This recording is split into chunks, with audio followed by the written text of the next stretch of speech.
NFL fans, this is one of those stories that hits all the emotions, brotherhood, legacy, and that quiet fear every dynasty faces when change begins creeping in. Picture this: Travis Kelce, sitting inside the Kansas City Chiefs facility, pen in hand, signing what could be the final major contract of his legendary career. His decision ends months of speculation about retirement. And just as the ink hasn't even dried yet, his phone rings. It's his quarterback, his brother-in-arms, Patrick Mahomes, calling to surprise him. What happens next is more than a simple congratulatory call. It's a moment that captures years of history, chemistry, and maybe the last big run of this incredible duo. Before we dive deep into this story, if you love real NFL stories, contract breakdowns, and unfiltered analysis, hit that subscribe button right now. It really helps the channel, and you won't miss our next deep dive on how the Chiefs are rebuilding quietly behind the scenes. As reported by The Mirror and USA Today Sports, Travis Kelce had just made it official: a 3-year, $54.7 million contract, potentially worth up to $57.7 million with incentives. That deal makes him one of the highest-paid tight ends in NFL history, slightly above George Kittle's previous average annual value. Moments after signing, a staff member handed him a phone, and on the screen popped up the calling name, Patrick Mahomes. Mahomes' first line was pure energy. "Look who it is!" "Doggin." Kelce's reaction was instant, a huge grin, laughter, and that familiar brotherly tone as he said, Patricio. Let's go, baby. Home sweet home, you know what I'm saying?" Mahomes looked at him over video call and replied, "Home sweet home. Look at the beard too, man. This man's ready to go." The exchange might sound simple, but it carried a deep message. It wasn't just two teammates joking around. This was Mahomes welcoming Kelce back into battle, confirming that even as Mahomes rehabilitates from his ACL injury, the team's emotional heartbeat is still alive.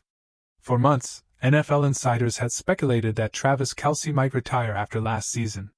He's now 36 years old, an age when most tight ends either transition to media, like his brother Jason, or take coaching roles. The Chiefs had also missed the playoffs for the first time in a decade, an unthinkable result for a Mahomes-led team. For the first time in years, fans were asking, is this the end of the Chiefs' dynasty? Kelce addressed that directly on his podcast New Heights, which he co-hosts with his brother Jason Kelce. He said, "I was taking Jason's advice. He told me to take a step back, clear my head, let the emotions settle. I've made emotional decisions before, and they didn't always play out the right way." In those words, you can hear both perspective and humility. Jason had just retired from the Philadelphia Eagles earlier that offseason, marking the end of an incredible era in Philadelphia. For Travis, this was a decision about defining his own ending, on his own terms. And his conclusion? Of course, I want to come back. Of course, I don't want to end my career not making the playoffs. I hated the way that SD ended last year. I want to make it right. I want another chance at another Super Bowl. That sentence reveals everything about his mindset. For Kelce, it's not about fame or money anymore. It's about that final shot at rewriting an ending that doesn't feel right yet. Now let's move from emotion to reality, the numbers that tell the truth behind the headlines. NFL fans saw the big bold line. 3 years, $57.7 million. But what most people missed is that it's a heavily backloaded contract, meaning the Chiefs have structured it smartly to protect their salary cap flexibility. According to USA Today, Kelce has $12 million guaranteed, with an additional $3 million in potential incentives for the 2026 season. The rest? It's not fully locked in yet. If the Chiefs decide after next season that it's time to move on, they can do so without any major financial penalty. So while everyone's celebrating a 3-year commitment, the truth is, this could still function as a year-to-year deal. That's not disrespect, it's strategy. The Chiefs are investing in Kelce's leadership and experience, but with an open path in case his performance declines or injuries arrive. But here's what makes the deal fascinating. Kelce agreed to those terms. He could have demanded a fully guaranteed 2-year deal elsewhere. Instead, he chose Kansas City. That loyalty, combined with Mahomes' call, shows how deeply he's attached to this team and this city. Now comes the other big question shaping this entire story. Patrick Mahomes suffered an ACL tear in Week 15 of the 2025 season and underwent surgery on December 15. The recovery timeline is estimated at 9 to 12 months, meaning his full fitness for the 2026 NFL season isn't guaranteed. For most quarterbacks, that injury would be catastrophic to their performance for at least one season. And while Mahomes is built different, his ability to extend plays, move laterally, and create magic when a play breaks down, that ACL repair will test every bit of that athletic creativity. Why does this matter for Kelce? Because when Mahomes isn't fully mobile, Kelce becomes his safety valve, the short route option, the reliable target over the middle, the veteran who knows every inch of Mahomes' rhythm.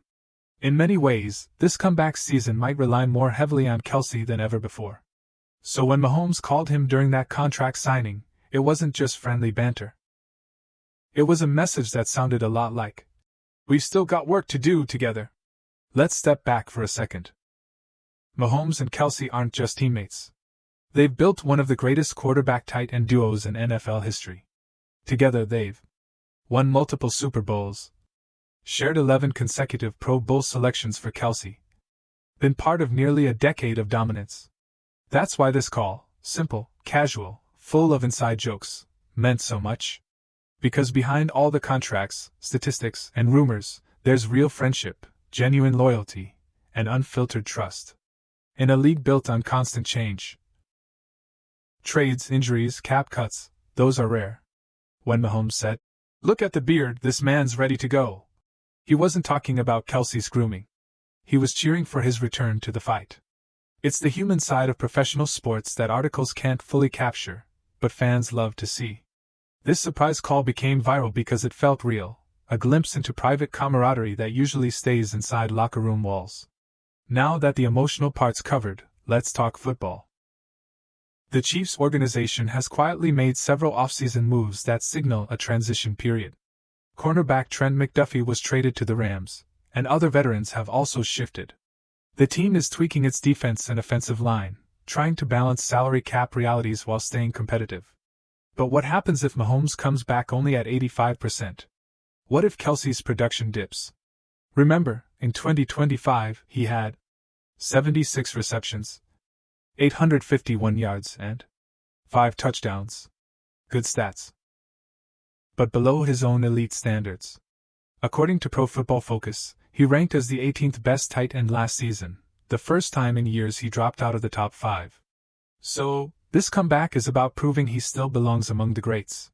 And for the Chiefs, this is about resilience, proving that the dynasty isn't done yet, even as core players age and injuries mount.